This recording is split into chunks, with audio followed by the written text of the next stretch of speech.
Imagine a world where the traditional boundaries of sports are shattered by a single disruptive event. The creation of Live Golf was arguably the most shocking event in golf history, and the impact that's had on the landscape of the sport has been astounding. Today, I want to discuss the inception of Live Golf, the controversies that it started, and how it's profoundly changed sports forever. Let's get started. So, Live Golf is a new tour that's been created. The PGA Tour, or a league of its own, has been the upper echelon of golf skill players for all of golf's history.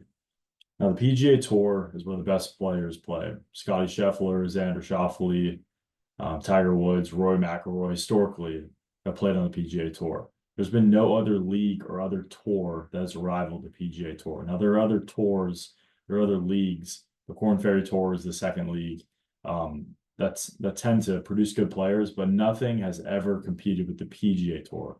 That's the main tour that most of the best players are still on. There's been a new tour that's come and disrupted PGA's momentum within the golf game over the last couple of years. In 2021, Live Golf was founded. Now, this was a new tour backed by Saudi investors and businessmen. I'll talk about more of those details later, but this is kind of the framework of the new tour. I kind of explained it as if a new football league rivaled the NFL and Patrick Mahomes joined the new league. A lot of great players, some of the best in the world, are joining Live Golf. Phil Mickelson, Brooks Koepka, Dustin Johnson, Bryson DeChambeau are all joining Live Golf. It's causing a lot of controversy within golf. So some Live Inception backgrounds. Live started in 2021, as I read and I cited the New York Times. Live started, like I said, that year, and it offered a lot of cash incentives to players. So that was the difference between PGA Tour and the Live Tour. The cash incentives in the beginning were given before any golf tournaments were won. Any prize money was won throughout the year. Dustin Johnson was given $200 million. Players like Bryson DeChambeau were giving $100 million. Cameron Smith was given a ton of money. A lot of players were given this money, as cited by Golf Weekly. And this was kind of an incentive for people to join Live Golf over PGA Tour. Now, the difference is, like I said, are money, but also entertainment. So not only are players paid up front, but a lot of players get to experience concerts at these tournaments. The fans are more interactive. It might sound a little different for a golf tournament, but that's kind of how Live operates.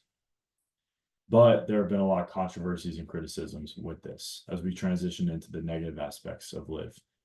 As I said, it's backed by Saudi businessmen, which is a sketchy incentive as in itself. You know, the country of Saudi Arabia, that nation, that part of the world has been through a lot over the past couple of decades, but it's also produced a lot of dirty money and a lot of crime. And a lot of these businessmen come from some of those backgrounds. And so a lot of people are questioning the sources of the money that these golfers are getting paid.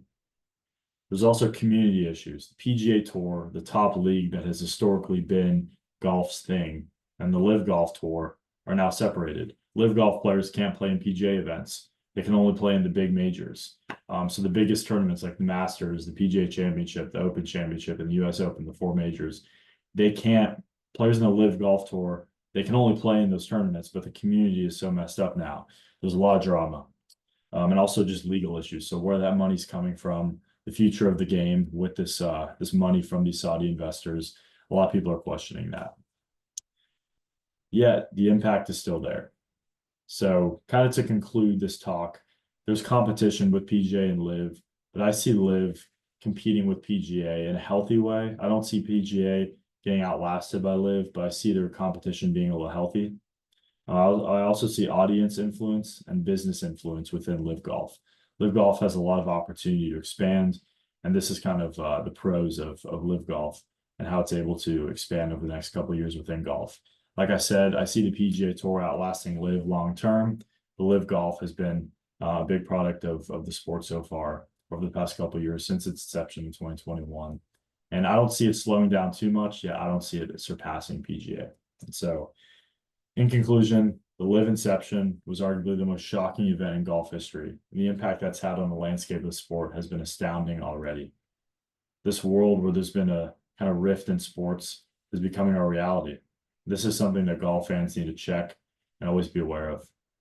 This is groundbreaking and it's allowing golf fans and players to be challenged forever. Thank you.